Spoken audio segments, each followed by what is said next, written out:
So the aim here is try to make the better space for educating people on food or eating and learning about taste. So, so going back to that, would you say a more neutral space rather than a bombardment of, you know, multisensory, spatial multisensory information of lighting, smells, acoustics, strong tactility and color and all that?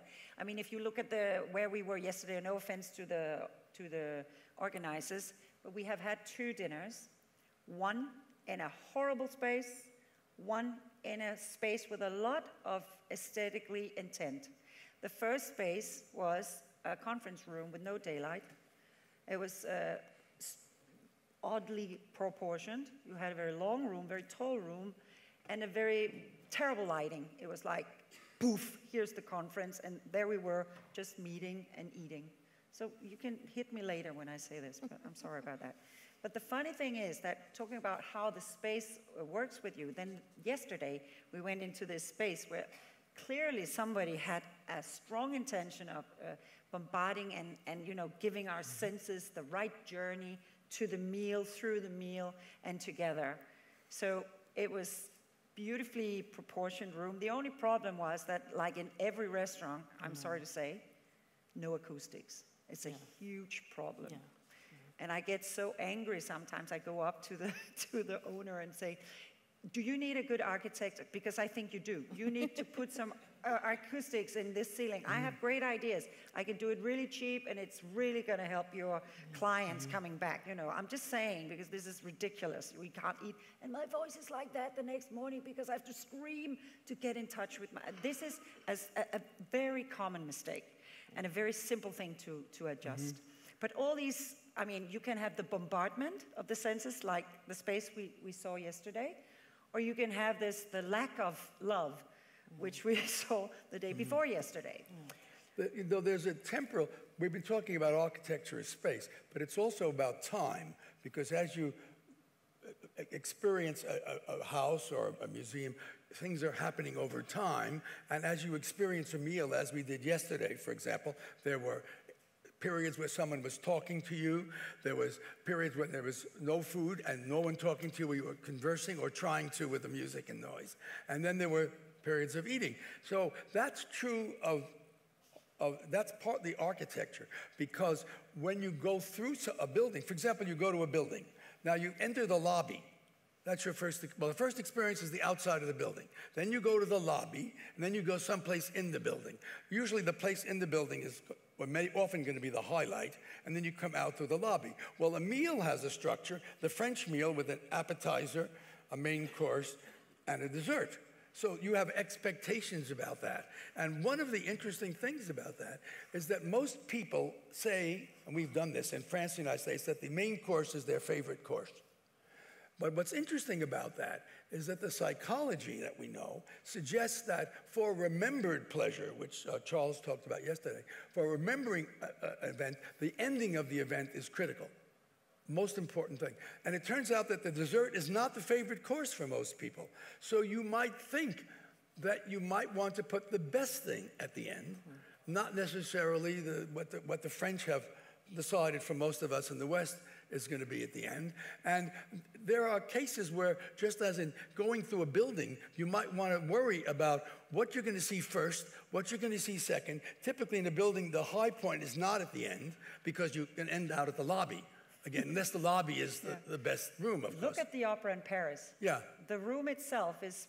It's a theater room, but the lobby, the lobby is designed for all the bourgeois people to show themselves off and show each other who they are. And it's like the most elaborate lobby you have ever seen. So, but you're absolutely right. And so it turns out from the psychology, the beginning is best remembered, the end has the most effect on your remembered pleasure. So you should hit people with something really good at the beginning of a meal and really good at the end of a meal. And what we do, in fact, is build to a highlight in the middle and then drop off. Now, music is not like that, for example. Music typically ends with something very exciting and familiar, by the way.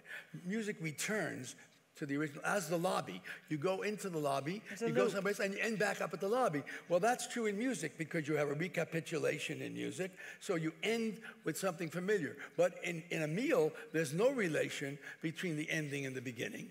And my son, who's a music theorist who does molecular gastronomy, he relates he does a recapitulation in the dessert, which is to say he takes the appetizer, or the beginning, and he varies it and plays with it, but it's still got some of the same quality. So you're seeing something familiar. That's really important, I think, in music and architecture. To return to a familiar place is a very important thing in it. That's a very good, interesting comment for the architectural point of view as well, because I think children know this about the order of things and keeping the best thing to the end. Because when you have their little lunch boxes, at least I remember doing that, the chocolate sandwich was the one I kept till the end, because that was the best. So that intuitively, you know that, oh, it's nice, I'm having lunch, but yeah, I've got this to look forward to. But about a quarter of Americans eat their favorite food first, by the way. More eat their favorite food last. And most people mix their foods. They don't eat all the one and all the other. But some people are programming the meal to get, as you say, to get the big hit at the end. That's interesting, yeah. I wanted to go back to what you were saying about restaurants and the sound. Because, one thing we've been talking about is how multimodal, in a sense, our relationship to food is that our experience is not purely the sort of physiology of taste, but we have texture and mouthfeel and smell and sound and all these things. But one thing that I do think about when you're talking about designing particular environments, particularly when you're trying to, in a sense, promote a certain kind of positive affective experience with the food, is when we're sensorially bombarded with other modes so that we are distracted from what's supposed to be the primary mode. So I'm very interested in why the noise in restaurants, the new model of the last 25 years, has to make restaurants louder and louder. So for example, like shops. In the old days, restaurants were hushed, right? Like there was carpets. It was quiet. You talked in sort of tones. There was no background music. And it was all about a kind of a particular enhanced experience. And that, to me, as somebody who does feel like when you're eating the food, you should be sensing the food, not hearing the music or watching the computer screen. I feel like we're almost in a moment in history where we have to say no to sensorial experiences if we want to actually focus on the taste experience. And I think in other cultures that's not necessarily the case, but in a kind of modern, westernized industrial culture, I think that we have to do that.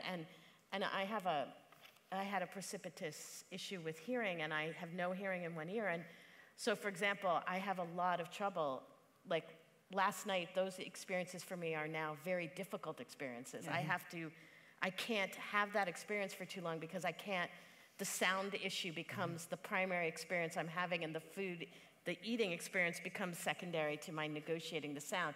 And I just think that's sort of fascinating, and that's certainly the case in large institutional settings where you're putting so many people, and if all the children are filing in at the same time and you have 250 10-year-olds to 12-year-olds eating, the sound issue, right? And everybody's yelling and screaming, and there's no buffering for that at all. And I think that's Bring them in 5 at a time, right. Control it. Right. Well, and it's interesting, if you think of concerts and plays, for example, people behave pretty much during concerts and plays. They don't put music on during plays, for example, and they don't give you the scores of the latest soccer game or anything. It's a situation in which you're focused on an event. But a meal has become an opportunity to engage with your cell phone, with the music. The only good thing, I would say, is that there are more open kitchens. Now, an open kitchen, I think, is nice because that's an architectural feature. You can actually watch your food prepared. And that makes the food more meaningful. So that's one positive move in a generally multisensorial mess that's going on. It's also a learning thing, isn't it? I mean, if we have an open kitchen, a school kitchen in the school, the children will be much more, and even if they participate and cook themselves, of course, as part of their training, their education, that's also a way to make it meaningful. But about that the music and the bombardment and all the multimodal elements that we are faced with in the old days. I was thinking that the room was setting, I mean, it could have been a little bit more this architecture or this design, but it was set to create an intimate situation between a couple or 4, 5, 6 people, how many you're talking about. Of course, in the family, the situation would be a little bit different, but today I think it's part of all this theatrical about the fight for attention between the top chefs. They want the theater to be, there's a competition between them on sensational experiences. This is what it's about. There's a huge competition going on with smoke and fire and what have you. And then that's really where the whole food scene is at the moment, perhaps, I'm guessing. Because the theatricals have taken over. It's a little ridiculous. It's like Pelle in the Bed of the Baron, or Jeppe in the Bed of the Baron. This is a Danish theater play we have where there's this guy, he's like waking up. It's all posh and fine, but he's like totally ripping the blinds, the mask off, and he's just saying what's the damn truth here, you know? So get down and understand that this is just, it's taking over a lot, isn't it, the theatricals? And this noise is just one part, the sound is just one element. Maybe the kids, they prefer to go, the young people who have the money now who go out to eat, maybe they prefer the discotheque instead of the intimacy. Maybe they're afraid of intimacy because they're in their cell phones all the time. What's going on? But there is a very theatrical aspect to traditional fine eating or family guest eating, say in a dinner party. I mean, there's a lot going on at a dinner party of courses, silverware. I mean, there's a lot to keep your attention, more than in a typical, especially Western meal. And if I can segue into this, eating is a form. Fine eating, or even reasonably restaurant eating and some home eating, is a form of civilization. It's saying we are not just putting fuel in our body. We are experiencing some aesthetic pleasures. We're conversing. And I think that Leon Kass, who's a wonderful biochemist, ethicist, and Old Testament scholar, the combination, has written a wonderful book called The Hungry Soul, which is about how European tradition has transformed stuffing yourself with food into an event, a celebration of how civilized we are. So, for example, when we eat, we put stuff in our mouth, right? We're chewing it. That stuff in your mouth is disgusting, right? No one wants to see that. And you eat without letting anyone else who's facing you see that. And you talk through the same hole without letting them see what's in your mouth. This is highly civilized event. And here's a quote from him. He says, "We eat as if we don't have to. We exploit an animal necessity as a ballerina exploits gravity." That's right. And if I can show you, this is about place. This is a piece of a French film called from Phantom of Liberty is the film. It's about a very fancy French home dinner party. Let's see if we can put it on. We have a small film on that, haven't we? A small clip. I think we just need a technician to help us put that on.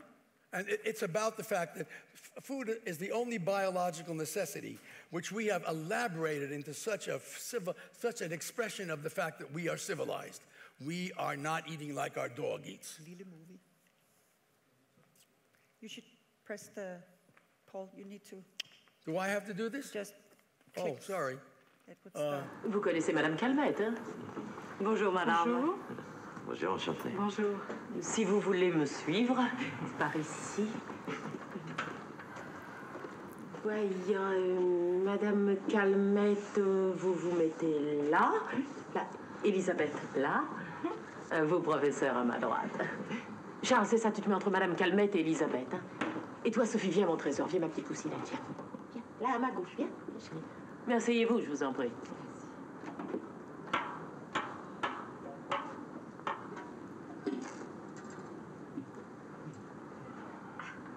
Avant-hier, nous sommes allés à l'opéra voir Tristan et Isolde. Et c'était bien? Admirable. La Carlotta et Gelici étaient déchirantes. Quelle voix, quelle présence. C'est dommage qu'elle ait un peu grossi. Prenez une cigarette. Vraiment pas. Volontiers, merci. Et votre voyage en Espagne, à propos? Oh, très intéressant. Mais... Et quoi? Nous avons dû rentrer plus tôt que prévu. Oui, dans les rues de Madrid le matin, il y a une odeur absolument écœurante de... Excusez-moi, de nourriture. Vraiment... Maman, j'ai très faim. Voyons, Sophie, on ne dit pas ces mots-là à table, c'est très mal élevé.